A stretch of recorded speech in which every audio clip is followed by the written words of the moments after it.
Michael, Aïkoum. ça va? Sarah, j'espère que tu vas bien. Alhamdoulilah. Oui, ça va, alhamdoulilah. Comment tu vas? Bah écoute, ça va. J'ai essayé de t'appeler plusieurs fois, je suis trop contente de t'avoir au téléphone. Eh ben, le content est partagé, ma chérie. Dis-nous tout, que puis-je pour toi? Alors, moi je te raconte, en fait, j'appelle un peu désespérée parce que je t'avoue que je vis une situation un peu... Est-ce que tu pourrais parler un peu plus fort, s'il te plaît? Ah, pardon, alors attends, je vais m'éloigner. Merci, juste. Dina.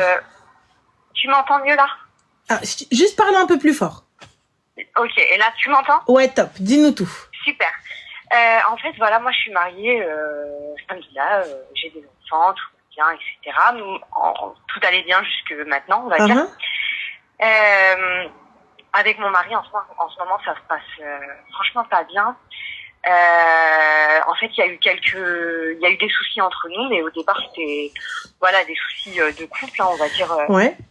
Rien de bien méchant. Et en fait, merci. Si tu veux, il y a 2 ans, j'ai découvert malencontreusement qu'il était parti voir ailleurs. D'accord. J'ai mis du temps à lui pardonner, si tu veux, mais après, voilà, on s'était séparés pendant 6 mois. Et puis finalement, bah, la vie fait que, voilà, on a repris une relation, etc. D'accord. J'avoue que la confiance, en fait, voilà, je me suis rendu compte au fil des mois que la confiance, en fait, quand elle est brisée, elle est brisée. Donc je pense que moi, mon comportement aussi, il avait changé vis-à-vis de lui, en fait. Mais il s'avère que ces derniers temps, en fait, il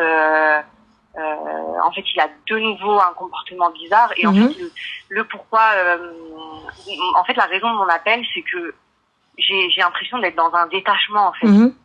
C'est, il est très distant. Donc je me dis que finalement une personne ne change pas. Donc je pense que j'ai conscience de ces choses-là. Mais j'ai vraiment du mal en fait à renouer une vraie relation avec lui. Et c'est vrai que je me pose de grosses questions existentielles. Mais effectivement, en fait, si tu veux, je sais vraiment plus où j'en suis. En fait, j'ai l'impression que aujourd'hui le comportement que j'ai avec lui, il est même plus naturel. J'arrive plus en fait. Je sais même plus ce que je fais là, tu vois. En fait, au-delà d'être distant, tu vois, il a un travail qui est très, très prenant.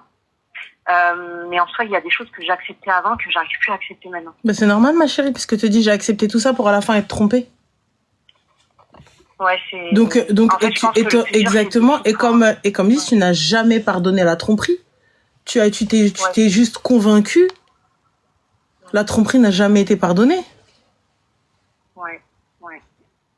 C'est tout.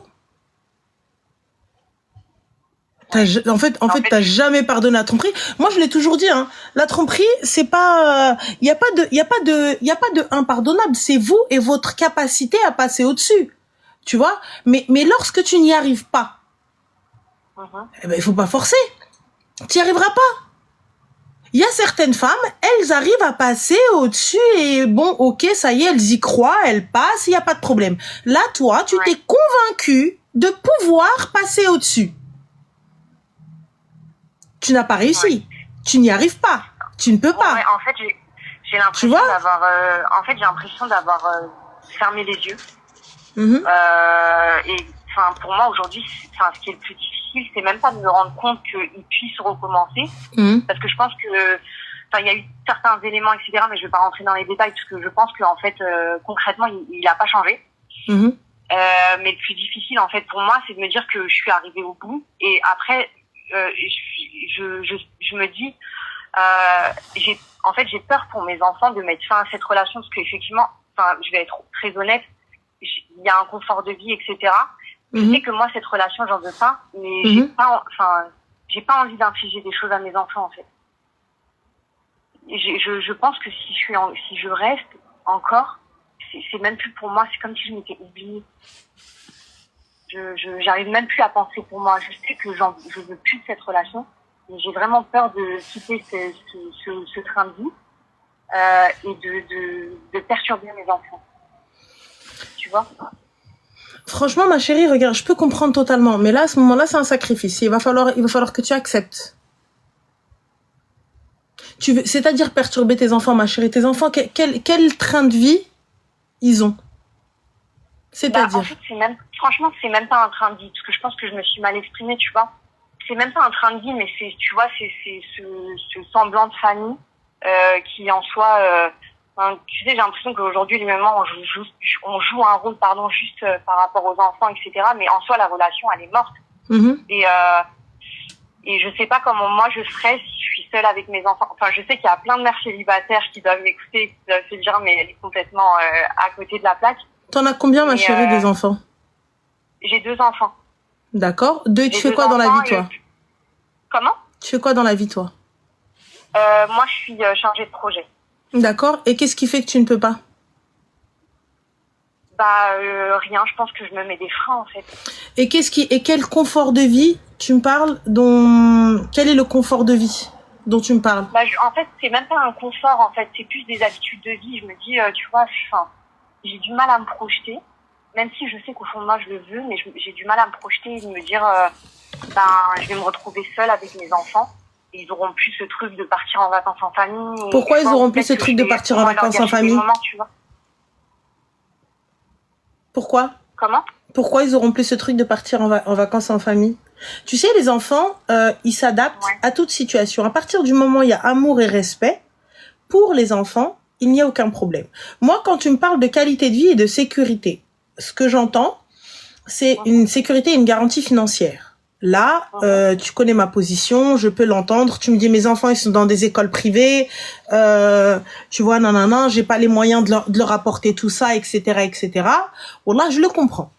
Tu me dis, mes enfants, ils ont une qualité de vie, la maison, elle est immense, merci. La maison, elle est immense, ils ont des activités extrascolaires et si jamais je m'en vais, ils auront plus cette qualité de vie, pourront plus ceci, pourront plus cela, nanana. Tu vois? Il n'y a pas de problème, je peux le comprendre. Là, il n'y a pas de qualité supérieure financière. Il n'y a pas donc, hormis l'image de la famille, il n'y a rien du tout. Ouais. Hormis l'image de la famille, qu'est-ce que tu ne peux pas faire toi-même? Et là, pour le coup, de quelle image tu parles alors que toi, tu ne le supportes plus, tu ne pardonnes pas la tromperie, tu n'arrives pas à faire semblant d'être une femme heureuse et épanouie? Exactement, tu penses que les enfants ne le ressentent pas comme c'est écrit, tu penses que les enfants ne le ressentent pas? Tu penses que les enfants ne voient pas une maman qui est moins aimante, qui est moins chic, qui est moins cool avec papa? Une maman qui est moins amoureuse? Donc, ne crois pas que tes enfants tu sais, en règle générale, dans notre couple, comment on réagit comment réagit l'homme avec sa femme et inversement, c'est aussi l'éducation qu'il a eue. Tu vois, c'est aussi l'éducation qu'elle a eue. C'est aussi l'amour que tu vas avoir. En fait, si ta fille elle accepte certaines choses, c'est qu'elle a été conditionnée, éduquée à accepter certaines choses. Tu vois, si ton fils fait certaines choses ou accepte certaines choses, c'est parce qu'il a été conditionné à faire et à accepter certaines choses aussi. Tu vois ce que je veux te dire? Donc il y a tout ça. En fait, aujourd'hui, je suis un peu. En fait, je pense que moi, je me mets plein de blocages, je pense. Mais au-delà de ça, en fait, tu vois, dans cette situation, parce que je me retrouve souvent toute seule avec mes enfants, etc. Vraiment, c'est des choses qui se sont détériorées avec le temps, mais ça s'est fait de manière, c'est fou, mais ça s'est fait de manière naturelle, c'est-à-dire que voilà, il y a plus ce truc qu'il y avait entre nous avant qui pouvait exister dans la relation. Oui, et puis tu sais, je doute absolument pas, je vais juste répondre à Sadiko qui te dit, du coup, un cadre de vie supérieur prévaut à être du côté de la mère. Alors, je le répète encore une fois, je suis responsable de ce que je dis et pas de ce que vous comprenez. Si tu ne comprends pas que certaines femmes, par exemple, on va prendre un gars qui est méga aisé. Et alors, vous allez me dire, ah, mais tu parles que d'argent. Mais c'est les sujets qui reviennent. Donc, on va prendre ça. Le gars qui est super aisé, la meuf, elle est là, elle a quitté son taf, elle a quitté beaucoup de choses. Si tu me vois partout sur TikTok, c'est parce que bientôt je vais être chez ta mère et ton père. Donc, c'est le travaudé. Ensuite, donc, je te disais, là, pour le coup, tu te retrouves, tu quittes tout. Donc, ça fait combien de temps que t'es mariée, ma chérie? Ça fait 13 ans. Ça fait 13 ans. Donc, dans une vie, dans un CV, un trou de 13 ans, pour une femme, c'est énorme, quand bien même elle est cadre sup. Un trou de 13 ans, dans un CV, c'est juste énorme. Ils ne comprendront pas que, oui, mais en fait, elle a été maman, mais en fait, elle a créé une entreprise, mais en fait, elle a voyagé, mais en fait, quinquin, mais en fait, patin, mais en fait, couffin. Un réaménagement d'horaire, tu vois, c'est énorme. Bref, donc je sais pas si vous voyez ce que je veux dire, mais bon, apparemment il faut que j'explique bêtement parce que certaines personnes ne comprennent pas. Je n'ai jamais dit qu'il fallait pardonner la tromperie. J'ai jamais dit qu'il fallait accepter absolument tout pour de l'argent. J'ai juste dit qu'il faut comprendre que certaines femmes ne peuvent pas partir par manque de moyens, par manque de sécurité financière, et parce qu'elles ne pourront pas subvenir aux besoins de leurs enfants, et t'as certains hommes qui viennent, qui les attrapent comme ça, qui lui disent, tu me quittes, tes enfants, tu les gardes et je donnerai une pension de 150 € par gosse et tu te démerdes. Ça veut dire que les activités extrascolaires, les voyages, les écoles privées, les fringues que tes enfants, oui, ce que tu veux, tout. Donc je peux comprendre que certaines femmes acceptent de rester dans ça juste pour leurs enfants. Elle te dit, ouais, mais parce que comment tu veux que je puisse offrir tout ça à mes gosses? Ils sont dans une villa avec chauffeur, ruina. Ça, je peux l'entendre. Mais là, en l'occurrence, on parle pas de sécurité financière. On parle pas de oui, mais en fait, elle a quitté son taf, mais en fait, elle a pas ceci. On parle juste, en fait, de l'image de la famille. On parle de ce qu'elle s'est dit dans sa tête et de ce qu'elle projette, de ce qu'elle renvoie et de ce que ses enfants, elle veut que ses enfants grandissent dans ça. Mais le problème, c'est que ses enfants, lorsqu'ils voient maman qui n'est pas plus attentionnée que ça avec papa, qui rigole pas plus que ça, qui joue pas plus que ça, qui s'embrouille, c'est froid, il y a pas de... Tu vois, donc moi je pense que les sentiments des enfants vont être impactés et l'image de la famille va être biaisée chez ces excusez-moi avec les gouttières c'est un peu compliqué, chez ces enfants-là. Ça va être compliqué parce que le garçon, lui pour lui, bah ouais mais la femme elle a pas besoin d'être in love de papa, vas-y regarde ma mère. Et la fille pour elle, ouais mais regarde moi tant que je remplis mon rôle et tout, on s'en fout, il soit là ou il soit pas là. Donc, ouais, est-ce que c'est ce que tu veux? Excuse-moi de te couper. Moi, j'ai compris pour le coup ce que tu as expliqué, mais après, c'est dommage qu'il y ait d'autres personnes qui le comprennent pas. Mais bon, après ça, voilà. Mais tu vois, moi, par exemple, ce que tu es en train d'expliquer, je me suis mis dans cette posture-là pendant des années. Tu vois, à me dire, je dis mon rôle de mère, je suis là parce qu'il faut être là, mais en fin de compte, je me rends compte qu'aujourd'hui, mon besoin de femme, il prime avant ce que je vis. En fait, j'y arrive plus. J'arrive plus à faire semblant, je peux plus en fait, tu vois, je me dis on a tous des besoins, tu vois, je me sens seule, je me sens pas considérée, je me sens pas valorisée, enfin voilà, tu vois, pourtant après ça a été 13 ans pour moi de sacrifice, de beaucoup de choses. Et en fait, j'ai l'impression aujourd'hui, c'est comme si je posais le constat de ma vie et que je me disais bon, concrètement pour toi, tu veux quoi?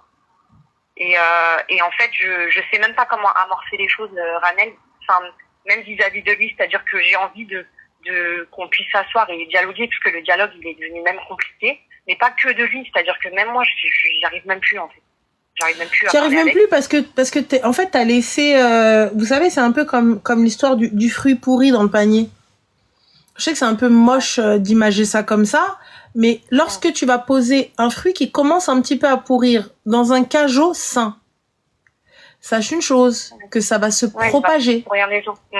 Ça va pourrir les autres, ça va se propager de dingue, et au bout du bout, quelque temps, tu vas prendre le cajot et jusqu'en bas, c'est pourri. Jusqu'en bas, c'est pourri. À cause d'une petite pointe on aurait pu couper et manger ce fruit-là. Tu vois? Là, aujourd'hui, je pense qu'il est nécessaire de discuter avec monsieur et écoute, à Wilderness, voilà ce qu'il en est. Soit t'arrives à passer au-dessus, suis une thérapie, habibti, et fais thérapie de couple et tout, etc. Et à la barakatillah. Soit, habiba, tu n'arrives pas à passer au-dessus et je te dis clic et clac et salam alaikum.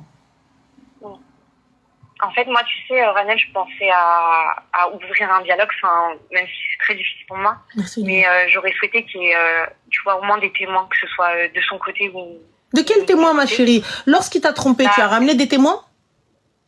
Non, vraiment, ça, c'est des choses que j'ai gardées pour moi. Enfin, Eh ben alors, ma chérie, de quel témoin tu veux ramener? Aujourd'hui, tu leur dis oui, mais en fait, Hagga, Mahagga et compagnie et tout ça, nan, oui, de quel témoin, ma chérie?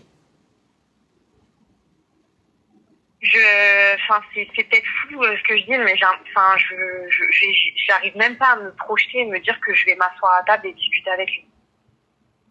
Même ça, pour moi, c'est difficile. Oui, mais il va falloir le faire, c'est nécessaire. Pense à tes enfants, pour tes enfants.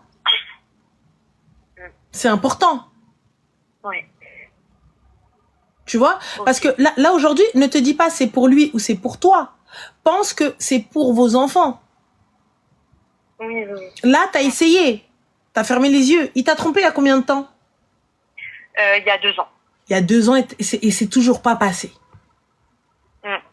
La pilule n'a toujours pas été avalée.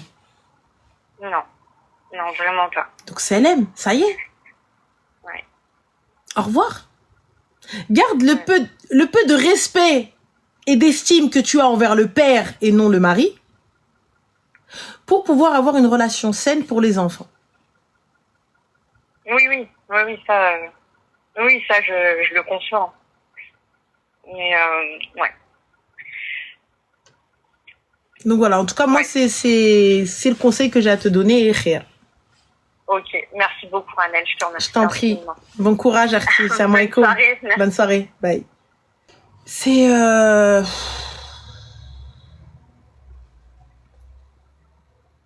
Même si c'est un bon père, qu'est-ce que tu veux que je fasse? Voilà. Allô?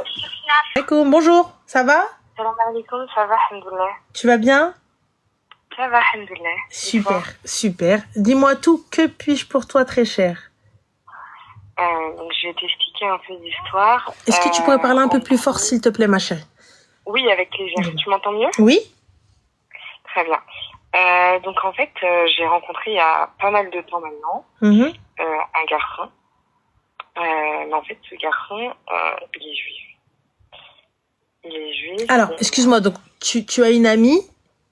Non, moi, j'ai rencontré un garçon. D'accord. Et celui-ci, il est juif. D'accord. Et toi, tu es de quelle confession? Musulmane. D'accord. Et du coup? Donc, je l'avais rencontré au lycée. Maintenant, je suis en études supérieures, donc voilà. Et ce garçon que j'avais rencontré à ce moment-là, voilà, j'étais jeune. Et directement, il y avait le problème de la religion qui s'était posé, alors que bon, on était très jeunes, quoi. Et s'en est suivi beaucoup de soucis. Pas entre nous, mais les familles qui s'interposaient. Voilà, d'accord. Il y avait même un rabbin qui m'avait attrapé dans la rue. Un quoi? Un rabbin qui t'a attrapé dans la rue? Oui, un rabbin. Enfin, le rabbin de sa synagogue. D'accord, mais du coup, ma chérie, toi, tu voulais faire quoi avec lui, étant donné que... Non, mais en fait, pourquoi je voulais rien faire, dans le sens où j'étais jeune, à ce moment-là, je pensais à rien, quoi. Tu vois? Pour moi, c'était juste comme ça, quoi. Enfin, je l'aimais bien. Vraiment, on avait un amour fort l'un pour l'autre. Mais sans arrière-pensée. Bon, j'étais jeune, je pouvais pas me poser la question du mariage ou quoi. Tu vois? Et à ce moment-là, j'étais pas vraiment proche de la religion que je suis maintenant. Donc, c'est vrai que sur le moment, je me suis pas posé la question. Et même, j'étais dans un établissement où il y avait beaucoup de juifs et tout. J'étais entourée que de ça, quoi. Donc, pour moi, c'était un peu la normalité. Enfin, bon. Et de là, s'en est suivi, on était quand même ensemble, malgré que les gens ne voulaient pas qu'on soit ensemble. Enfin voilà, il n'y avait pas de soucis, il m'aimait beaucoup, je l'aimais beaucoup, enfin voilà. Et s'en est suivi du coup des études supérieures. Et en fait, vu que moi j'ai déménagé dans une autre ville pour faire mon école de commerce, il y a eu des soucis qui se sont accumulés entre nous par rapport à la distance, parce qu'on n'aimait pas être loin de l'autre. Enfin bon, on s'en fout de ça, mais voilà. C'est expliqué. Et il y a rien eu de physique entre nous, quoi. Enfin, voilà. Et donc, du coup, il a, du jour au lendemain, en fait, il m'a bloqué de partout. Du jour au lendemain, sans nouvelles, sans rien. J'ai jamais eu de nouvelles de lui. Comme ça, du jour au lendemain, il m'a bloqué de partout. Et moi, j'ai jamais compris pourquoi il m'avait bloqué. Et c'est vrai que j'ai fait l'erreur de envoyer un mail alors que j'étais bloquée de partout. J'ai envoyé un mail parce que je voulais chercher à comprendre. Enfin, on pouvait pas passer de tout à rien et ils n'avaient pas compris. Et il me parlait, il allait voir des amis à moi, il parlait mal de moi, il disait que faut qu'elle me lâche, faut que nanana, faut que je sais pas quoi. Et en fait, moi, je cherchais juste à comprendre, tu vois. Et après, je me suis dit, bon, bah, c'est quoi, je vais le lâcher et tout, je vais arrêter de lui parler. Parce que de là, c'était lui qui commençait à m'appeler en masqué, il m'appelait en masqué. C'est quoi? Il m'appelait en masqué. Mhm. Il m'appelait en masqué, alors que, c'était fini entre moi et lui. Il m'appelait en masqué, et j'ai appris un moment pendant un appel, parce que je lui ai dit, pour qu'il arrête de m'appeler en masqué à chaque fois, je lui ai fait croire que j'étais en couple avec un garçon qui connaissait ça. Donc après, il me lâche. Et quand je lui ai dit ça, il m'a dit, faut que je t'avoue que maintenant, ça fait plusieurs mois que je suis en couple avec une fille. D'accord, et donc du coup, le problème, ça y est, fin? Ça se fait pas parce que il était avec une fille à ce moment-là. Et moi, j'ai menti. Et j'étais surprise qu'il ait refait sa vie, quoi. Pourquoi t'étais surprise qu'il ait refait sa vie? J'ai pas compris. Parce qu'il m'appelait, il faisait que de m'appeler.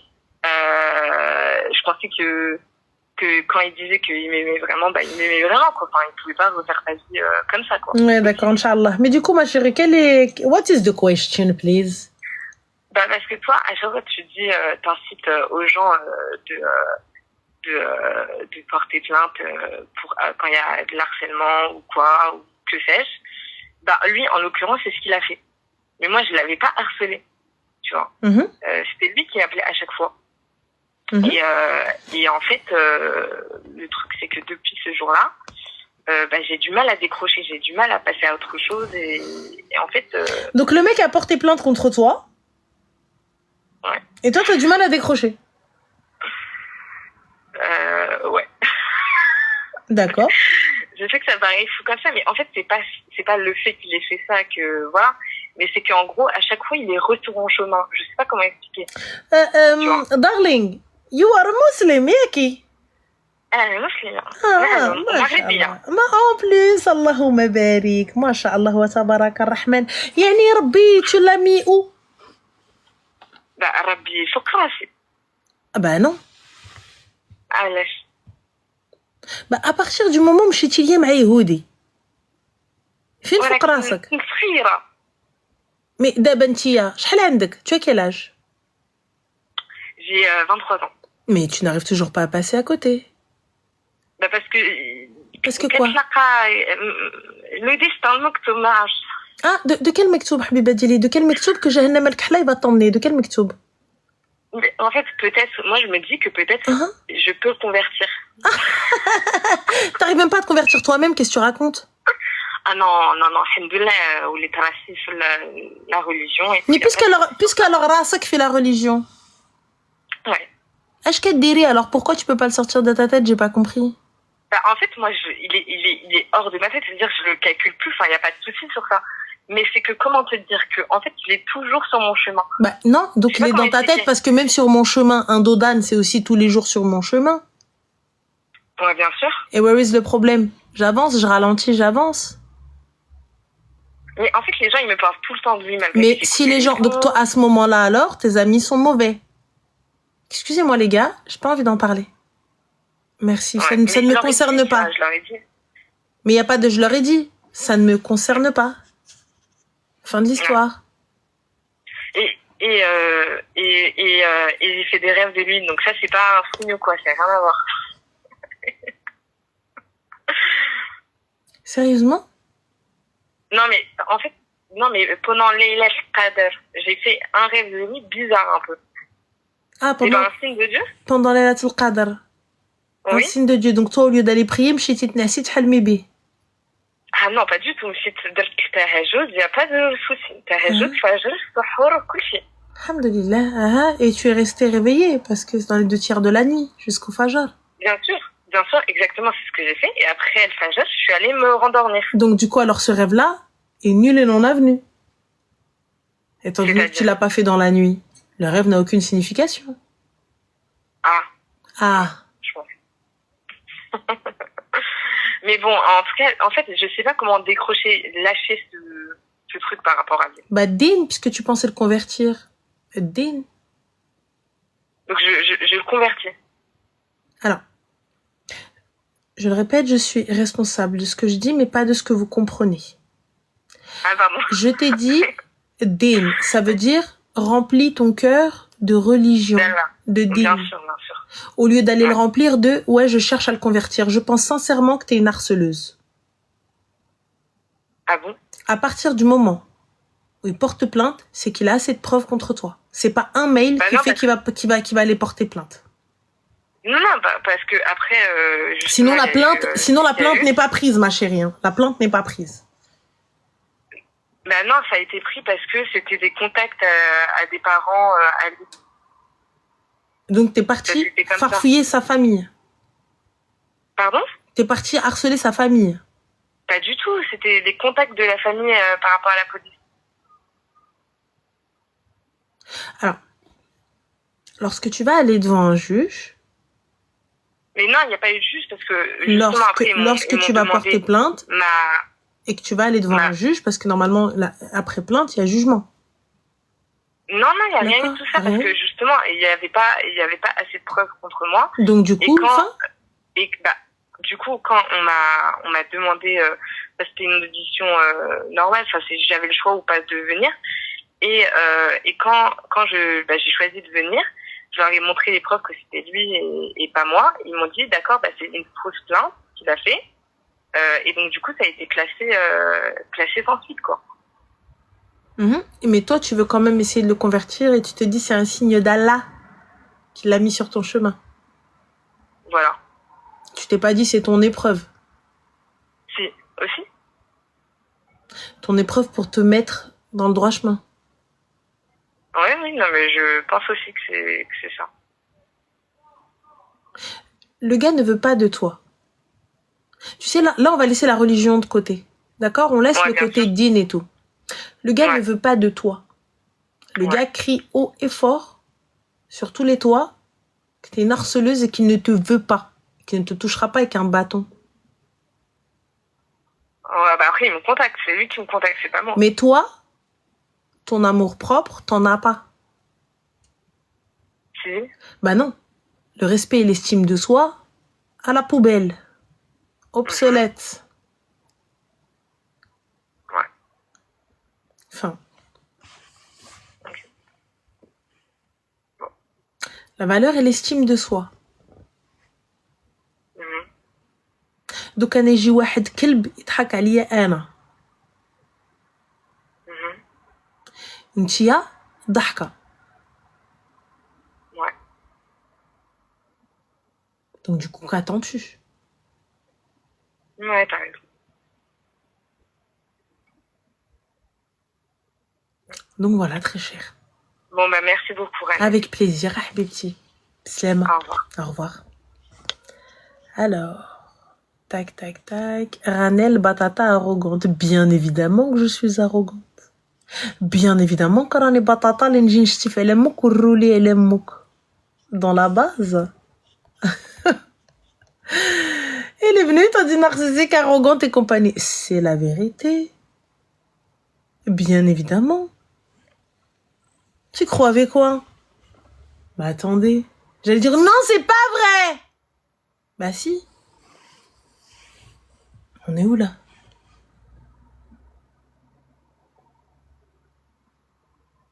Allô? Oui, allô?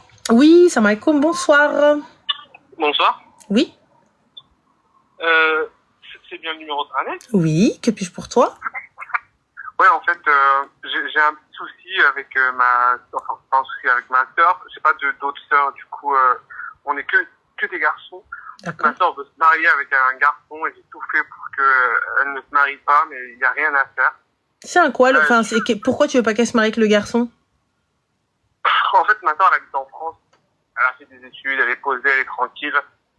Ce garçon n'a pas de papier, il part en France, trop galère, très compliqué. Il est même pas sur le territoire, elle veut le ramener et tout.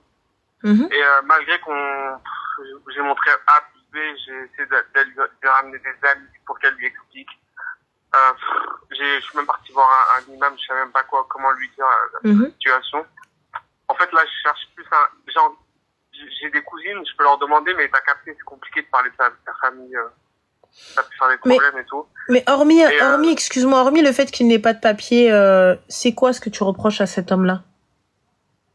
C'est qu'en fait, ils ont absolument aucune situation, que ce soit elle ou lui. Ma sœur dit, elle ne travaille pas. Lui ne travaille pas. Il n'a pas de papier. Mais elle compte le ramener comment sans travail? Elle veut aller... Comment? Elle compte le ramener comment sans travail? Parce que tu sais, le fait de ramener son conjoint, il faut tout de même qu'il y ait de quoi vivre, de quoi se nourrir et tout ça, etc. Mais elle compte faire comment? C'est exactement ce que je lui dis tous les jours. Du coup, elle vit encore chez ma mère, donc je l'aide à trouver un travail, machin et tout. Je lui dis, tu sais, ok, j'accepte, on va accepter ton mariage, mais il faut que toi, tu aies une situation. Vous pouvez pas être deux sans situation. Et même si elle a une situation, moi, ce qui me fait très peur, c'est qu'il n'est jamais venu en France. Il n'a jamais vécu ici. C'est une culture qu'il connaît pas du tout. Tu vois, on est quatre dans ma famille. On est trois frères et une fille. On n'est pas des frères fous. On a toujours laissé notre sœur faire ce qu'elle voulait. Nos parents nous ont éduqués de manière normale, mais religieux, tu vois. Pas à regarder dans le téléphone de ma sœur avec qui elle parle, machin et tout. Donc elle a une certaine liberté, mais voilà, elle est très timide, très pudique, elle fait rien de bizarre. Je lui ai dit aussi, tu sais, tu ramènes quelqu'un qui n'est pas forcément de la même, du même pays, même si on est de la même culture, ça peut être un peu différent, ça. J'espère que tu as la conscience. Je lui dis, là, c'est notre sœur, on est trois, on est derrière toi, on t'aide, machin et tout. Voilà, là, tu ne connais pas forcément. Donc, en fait, il y a plein de choses. Et quand je lui pose des questions réelles à ma sœur avec mon grand frère, pourquoi tu veux te marier avec lui, machin et tout, elle a du mal à me poser les questions. Donc en fait, je lui ai dit, j'essaie de comprendre le pourquoi du comment, parce que même elle n'arrive pas forcément à répondre aux questions que je lui pose. Et tu vois, je suis vraiment un grand frère. On est tranquille chez moi, on est très ouvert, machin et tout. Mais elle, très dur de parler avec elle. Et du coup, je lui ai dit, si t'as du mal à parler, vas-y, on prend un psychologue. Et j'avais trouvé une psychologue musulmane, une femme, donc c'est encore plus simple pour elle pour s'exprimer. Elle est allée une fois, après elle a réussi à la faire. Donc, moi je suis inquiète, ma petite sœur, je veux pas qu'elle fasse n'importe quoi. Et aussi, j'ai omis d'émettre un détail qui a son importance, c'est que ma sœur elle a un handicap qui aujourd'hui ne lui permet pas d'avoir des enfants. Je sais que bien sûr, tu vois, la vie elle te donne ce que tu veux, y a pas de galère. On est croyant et il arrivera ce qu'il arrivera et je crois que je veux plus que ma sœur ait des enfants que moi parce que voilà, elle en veut tellement, mais malheureusement la science c'est la science et des fois c'est compliqué. Et du coup en fait j'ai du mal aussi à voir les raisons pour lesquelles ce garçon veut se marier avec ma sœur. Je comprends pas trop en fait. Qu'est-ce qui elle est totalement valide, ta sœur? Oui, bien sûr. D'accord. Oui. Alors, vous avez vos parents encore? On a plus notre père. Moi, on a juste une maman. Et ta maman, qu'est-ce qu'elle dit? En fait, on s'est pris la tête avec ma mère il y a pas longtemps d'ailleurs. En fait, ma mère, je lui fais, moi je suis très factuel dans la vie, tu sais, A plus B plus C, machin. Tu te maries, t'as une situation, tu n'as pas de situation, tu ne te maries pas. Et je lui dis, ta fille, elle a pas de situation, elle travaille pas, machin, et lui, il travaille bien, il vient d'un autre pays, machin et tout, nanana. Et après, elle me dit, ta sœur, il faudra bien qu'elle se marie un jour. Il n'y a pas de souci, avec grand plaisir, mais sans situation, on fait comment? Je dis ça, je dis, maman, tu sais, il n'y a pas de souci, ma sœur, je veux qu'elle se marie et qu'elle soit heureuse. Et de toute façon, je le dis tous les jours à ma sœur, s'il y a un problème dans la vie, tu sais que ton grand frère et moi, on est là, il n'y a pas de galère. Et s'il se passe quelque chose, on est là. Et elle a beaucoup de mal à... Comme ma sœur, elle a cet handicap qui est lourd en vrai. Hein. Oui, elle est valide, c'est vrai. Son handicap, il est lourd. Mentalement, il est lourd. Tu sais, moi, je suis docteur, donc je comprends certaines choses. Il est un peu lourd, son handicap. Et au quotidien, ma sœur est très chiante, très difficile à vivre. C'est ma sœur, hein, je l'aime, mais elle est très chiante, très difficile à vivre et tout. Et donc, pour ma mère, en fait, si quelqu'un veut la marier, elle doit se marier. D'accord, donc en gros, par dépit. Ouais. C'est ça? Donc, c'est-à-dire que, écoute, bon, t'as trouvé quelqu'un, on le prend, peu importe ce qu'il a, peu importe les conditions, peu importe le truc. Parce que, en fait, il y a aussi un détail que j'ai mis d'omettre, c'est que c'est un de nos cousins. ça aussi, moi, j'aime pas du tout ça. C'est que c'est un de nos cousins d'Algérie, du côté de ma mère, justement. En fait, je l'ai rencontré, ce garçon. Il est très gentil, très poli, machin et tout. Mais tu vois, je t'ai évoqué tous les... En fait, il y a trop. Est-ce qu'il est conscient et au courant que ta sœur ne peut avoir des enfants? Mais en fait, je crois que ma sœur ne lui dit pas tout, c'est ça qui m'effraie. Et moi, je lui dis, mais attends, Nariman, tu peux pas te marier s'il n'est pas conscient de ta situation, là. Et toi, tu n'as pas parlé avec lui?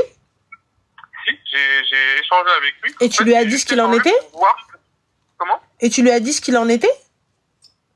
Non, je suis pas rentré dans ce détail-là. Je voulais juste voir, prendre la température, pourquoi il voulait absolument épouser ma sœur, quelles étaient ses raisons, pourquoi elle, nanana. J'ai pas été convaincu. Et après, moi, je lui disais, tu sais, venir en France, c'est compliqué, machin, t'as pas de situation, tu parles même pas le français, avec toute la situation actuelle. Attends, il est algérien, il parle pas le français? Non, il parle pas français. En plus, tu sais, on est kabyles, nous. On parle très bien français, les kabyles. Bah ouais, c'est ce que je... Et là-bas, au bled, il fait quoi? Il travaille pas? Il travaille, il est chauffeur-livreur. Oui, donc c'est quelqu'un qui travaille quand même. Il se bouge, ouais. D'accord, voilà. Donc c'est pas un endormi. Écoute, le gars, il est là, il est en train de dormir et il attend quelqu'un. Non. D'accord, ok. Non, il bouge, il fait quelque chose. Ouais, donc mais en fait, il y a trop de... Peut-être que je suis fou et tu sais que ça me perturbe, moi, en tant que grand frère, de laisser ma sœur aller dans une situation pareille. Parce que je sais, tu vois, je te fais le schéma de ma famille, mon grand frère, il est marié, il a des enfants, et il a un peu ça là. Il sait pas qu'ils sont fous de ma sœur, il l'aime beaucoup et il est toujours derrière, mais il a ses enfants, il a sa femme et tout. Donc il a sa vie. Ah, voilà, moi j'ai décidé de faire des études longues, machin et tout, je me suis pas marié. Donc je sais que c'est moi qui vais m'occuper de ma sœur plus ou moins. Donc en fait, c'est pour ça que j'ai très peur qu'elle se mette dans une situation qui va être compliquée à gérer après. Parce que déjà, je pense que c'est moi qui vais la gérer. Ça me dérange pas, je suis son frère, tu vois. Mais c'est lourd en vrai à gérer cette situation. Elle est lourde, elle comprend. En fait, comme elle a son handicap aussi, ça a atteint un peu ça a touché un peu le cerveau. Je peux pas trop lui dire ça à ma sœur. Pourquoi ça atteint le cerveau? Comment? Pourquoi ça atteint le cerveau? Elle est retardée, ouais, un peu. Elle est retardée un peu à cause de son handicap. Et tu sais, elle en a pas forcément conscience. Elle est pas folle, tu vois. Donc c'est pour ça que ta maman... C'est pour ça que ta maman veut la marier. Comment? C'est pour ça que ta maman veut la marier. Et elle te dit si quelqu'un le passe... Parce que moi, je comprenais pas pourquoi est-ce que ta mère souhaitait juste la marier. Mais en fait, le souci, il est là. C'est parce que tu sais un peu chez nous comment c'est. C'est-à-dire qu'à partir du moment où tu trouves quelqu'un qui veut la prendre, elle te dit, c'est pas grave, au moins, elle a quelqu'un pour s'occuper d'elle. Oui. Tu vois? Et elle a droit à son... Et ma soeur veut se marier. Hein. C'est elle qui veut absolument se marier. D'ailleurs, tu sais, je me suis pris la tête avec elle. Je lui dis, mais tu peux pas faire ça. Attention, hein. Je te dis plein de choses et tout. Je serai toujours là pour toi et tout. Et après, elle me regarde, elle me dit, de toute façon, je vais me marier que vous soyez là ou pas. Alors, moi, ce que je te dirais, c'est de parler avec votre cousin. Tu vois, de lui poser absolument tous les tenants et les aboutissants. Vraiment, quand je te dis tout. Voilà comment, voilà ce qui t'attend, voilà ce que tu vas devoir faire, voilà ce qui se passe. Réfléchis et rappelle-moi. S'il te dit oui, quitte à mettre ça sous contrat avec lui. Et prends la khoyam brok alik, Allah yakmel bil khair. Tu penses que ça peut marcher comme ça? À partir du moment où il sait, et devant témoin, et que tout est fait, et que elle veut, et elle est en train de te dire que tu le veuilles ou non, je vais le faire, je préfère qu'elle le fasse et que j'ai le contrôle. Ouais, on peut faire ça. Je préfère, parce que tu sais, dans tous les cas, si jamais elle le fait dans ton dos, le souci c'est que... Non, mais tu sais, elle avait dit ça comme ça, et même si on se prend la tête avec ma soeur, il n'y a pas de problème, on se reparle 5 minutes après, et elle va pas faire ça, tu vois, on fait pas ça chez nous. Oui, mais on sait jamais, tu sais, tu peux être totalement amoureuse, totalement débile, totalement stupide, au point de te dire, mais non, mais c'est la bonne manière. Tu vois? Oui, je l'entends très bien, avec les histoires que j'entends des fois, quand j'écoute un peu ce que tu fais, c'est hallucinant, oui, ça peut arriver, c'est vrai.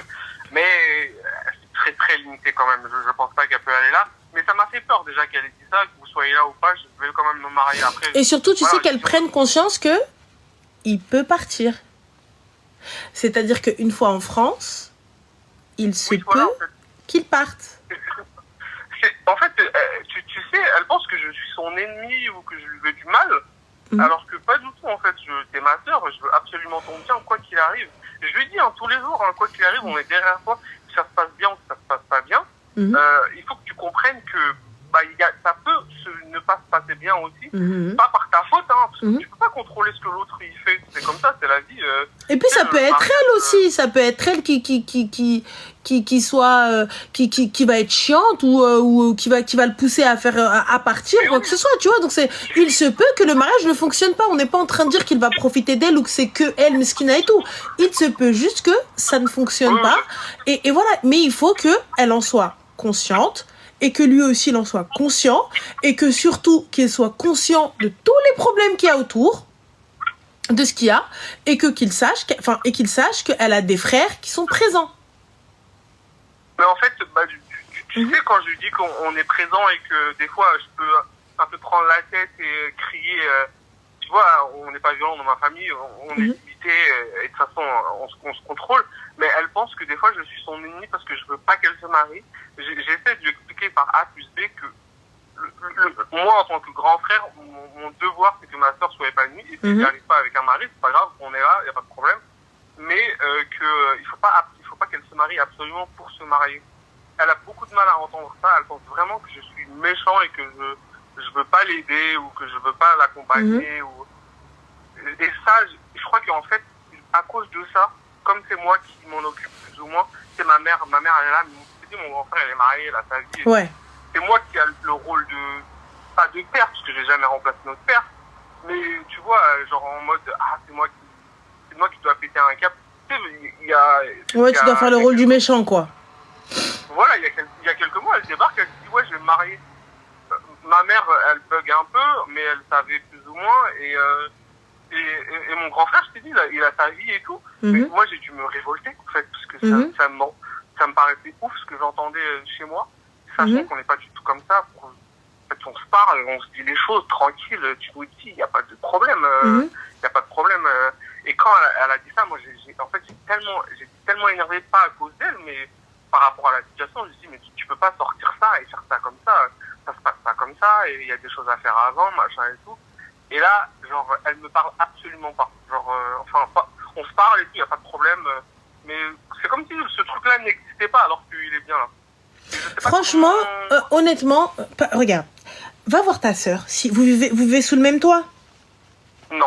Mais en fait, on est très très proches, il n'y a pas de galère. Mais voilà, va la voir, dis-lui, explique-lui. Tu vois, même si c'est déjà expliqué, tu lui as déjà dit et tout, dis-lui, écoute ma sœur, t'as vu, je t'aime et je ne suis pas contre ce mariage. Je veux que tu te maries.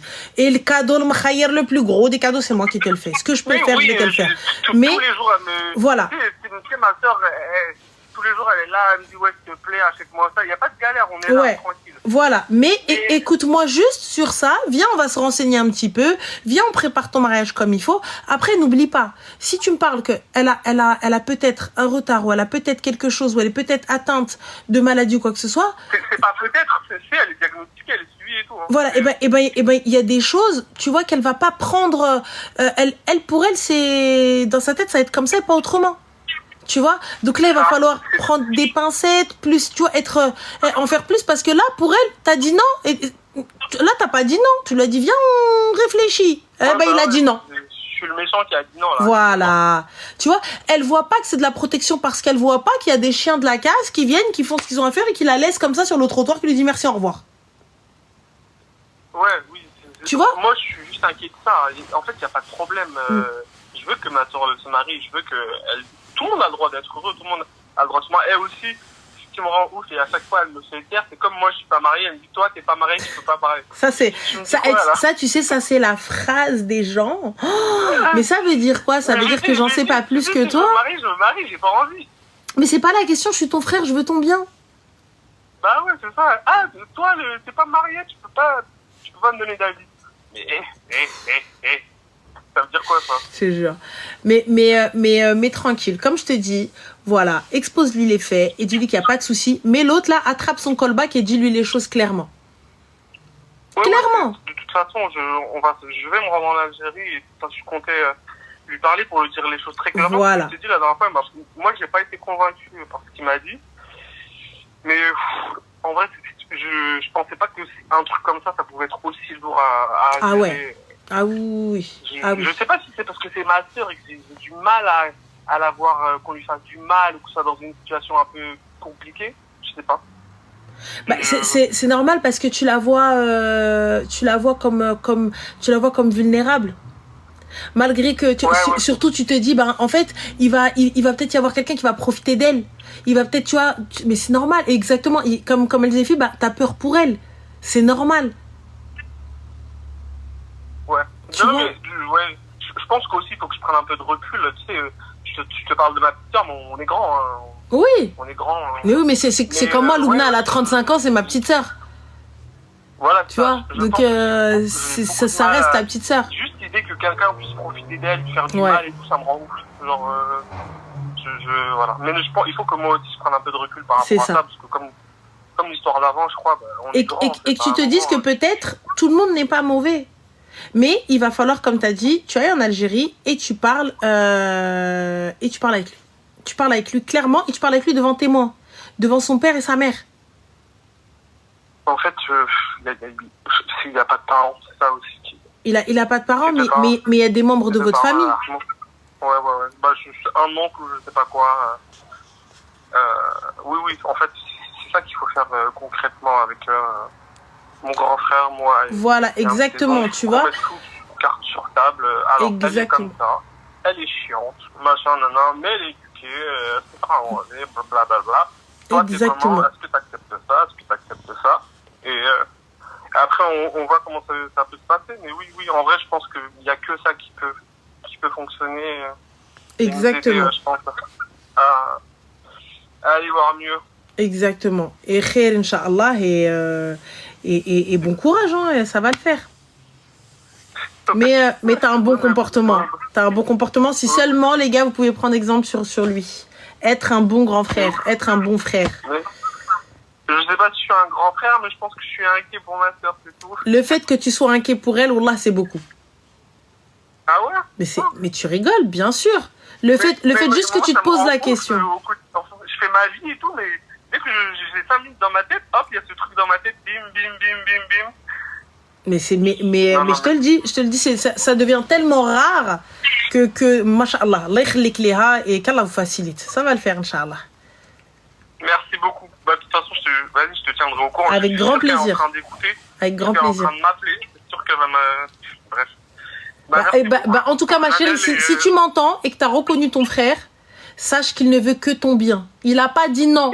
Il s'inquiète pour toi. C'est tout. J'ai pas dit non et t'es une très bonne sœur, très gentille. On veut juste ton bien. Et khair, Inch'Allah. En tout cas, qu'Allah vous facilite. Merci beaucoup. Prends soin de toi. Allez. Salam, ciao. Bon courage, ciao. Ah oui, miskin.